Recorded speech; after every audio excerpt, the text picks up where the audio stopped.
Hi అండి. అందరికీ నమస్కారం. నా పేరు రాజా. సో, ఈ వీడియోలో నేను మనం ఈసీ అనే దాన్ని ఎలా డౌన్‌లోడ్ చేసుకోవాలి, మొబైల్‌లో గానీ, లేకంటే ల్యాప్‌టాప్‌లో గానీ అనేది నేను step by step process explain చేస్తాను. ఒకసారి చూడండి. సో, ఇక్కడ మనం గూగుల్‌లో ఈసీ ఆంధ్రప్రదేశ్ అని చెప్పి టైప్ చేయండి. ఇలా టైప్ చేసి సెర్చ్ కొట్టామంటే, సో, మనకి ఇక్కడ ఫస్ట్ ఒక వెబ్‌సైట్ వచ్చిందండి. ఏంటి రిజిస్ట్రేషన్.ఏపీ.గవర్నమెంట్ దానిపైన క్లిక్ చేద్దాం. సో, ఇలా క్లిక్ చేసిన తర్వాత మనకి అఫిషియల్ వెబ్సైట్ అనేది ఓపెన్ అవుతుందండి.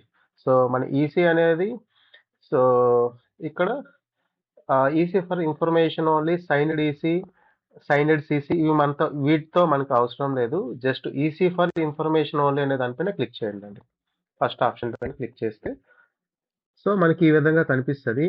సో ఎన్క్యూర్మెంట్ సర్వీస్ అని ఉంది కదా, అక్కడ పైన సెలెక్ట్ యువర్ ఎన్క్యూరెన్స్ టైప్ అంది.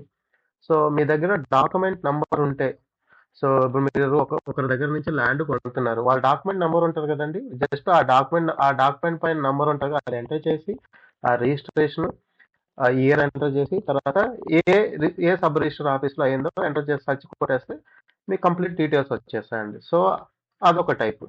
ఇంకోటి ఏంటంటే, సో మీ దగ్గర ఏమీ లేవు డాక్యుమెంట్స్, ఓన్లీ సర్వే నెంబర్ మాత్రమే ఉంది.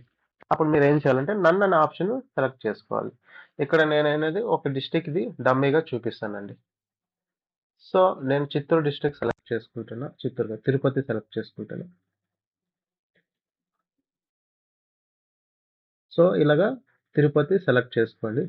సో దీనికి సంబంధించిన ఎస్ఆర్ఓ నేను మాకు సంబంధించిన ఎస్ఆర్ఓ సెలెక్ట్ చేసుకుంటున్నా పాకాల. ఇక్కడ నేమ్ అనేది, సో ఇక్కడ నా నేమ్ అనేది ఎంటర్ చేస్తున్నా, ఎందుకంటే నేను సెర్చ్ చేస్తున్నాను కాబట్టి.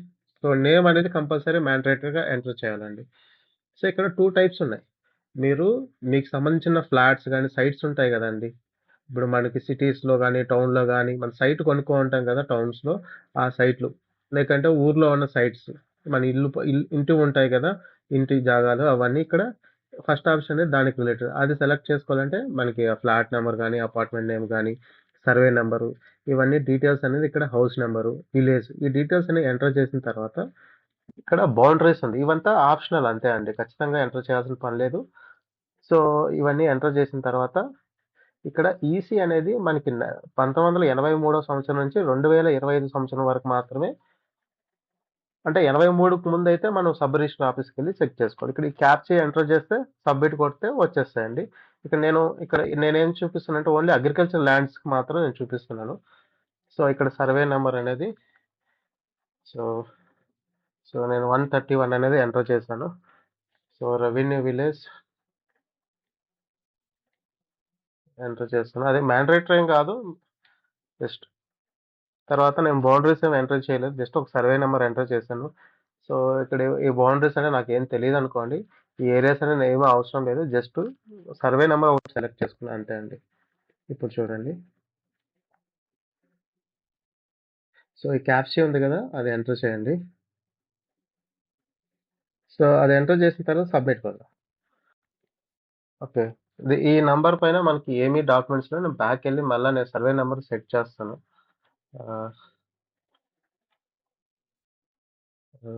132 స్టార్ట్ చేద్దాం. సో దీంట్లో ఏమన్నా ఉందా లేదా అనేది ఒకసారి చెక్ చేద్దాం.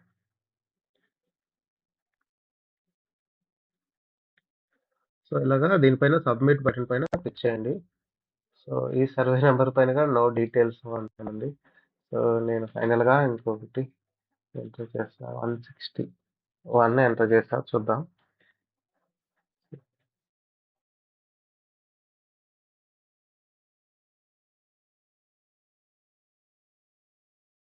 సో ఇలాగా సబ్మిట్ పైన క్లిక్ చేస్తే, సో ఇక్కడ నేను సెలెక్ట్ చేసిన సర్వే నెంబర్ పైన రాంగ్ ఉంది. సో మీరైతే ఆ, ఇంకోటి ఫైనల్, ఇది వస్తా లేదు చూద్దాం,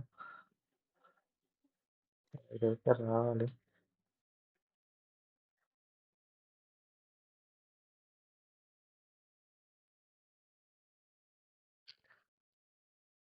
ఓకే, సో ఈ సర్వే నెంబర్ పైన వచ్చాయి చూడండి, ఇక్కడ ఈ సర్వే నెంబర్లో 161/2లో ఈ ఒక్కటైతే రిజిస్ట్రేషన్ ఉందండి, 19 85లో అయింది. ఇక్కడ మనకి 83 ఉంది. ఇది రిజిస్ట్రేషన్ నెంబర్ చూడండి.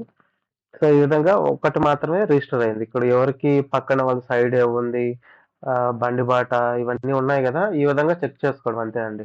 సో, మనకి వాళ్ళ డీటెయిల్స్ కావాలంటే ఇక్కడ వచ్చేస్తాయి. సో, ఎవరు కొన్నారు, ఎవరు అమ్మారు. సో, ఈ అనేది అమ్మిన వాళ్ళు, సి అనేవాళ్ళు కొన్నవాళ్ళు. సో, ఈ విధంగా ఈసీ అనేది మనం ఫోన్‌లోనే డౌన్‌లోడ్ చేసుకోవచ్చండి. సో, మనం ఎక్కడికి వెళ్ళాల్సిన పనిలే. మన ఫోన్‌లో డౌన్‌లోడ్ చేస్తే మనం ప్రింట్ ఔట్ తీసుకుంటే సరిపోతదండి. సో, అర్థమైంది కదండీ! ఈసీ ఎలా డౌన్‌లోడ్ చేసుకోవాలో మన మొబైల్ ఫోన్‌లో. సో, ఈ వీడియో గాని మీకు నచ్చినట్టయితే ఒక లైక్ చేయండి, కామెంట్ చేయండి, షేర్ చేయండి. ఫర్దర్ అప్డేట్స్ కోసం నా ఛానల్ అయితే ఖచ్చితంగా సబ్స్క్రైబ్ చేసుకోండి. ఇలాంటి యూజ్‌ఫుల్ వీడియోస్ ఎన్నో నేను చేస్తాను. సో, మీరు సబ్స్క్రైబ్ చేసుకోవడం వల్ల నాకు మోటివేషన్‌గా ఉంటది. చాలామంది చూస్తున్నారు గదా! అందుకోసమని నేను వీడియోస్ చేస్తాను రెగ్యులర్‌గా. Okay. Thank you for watching.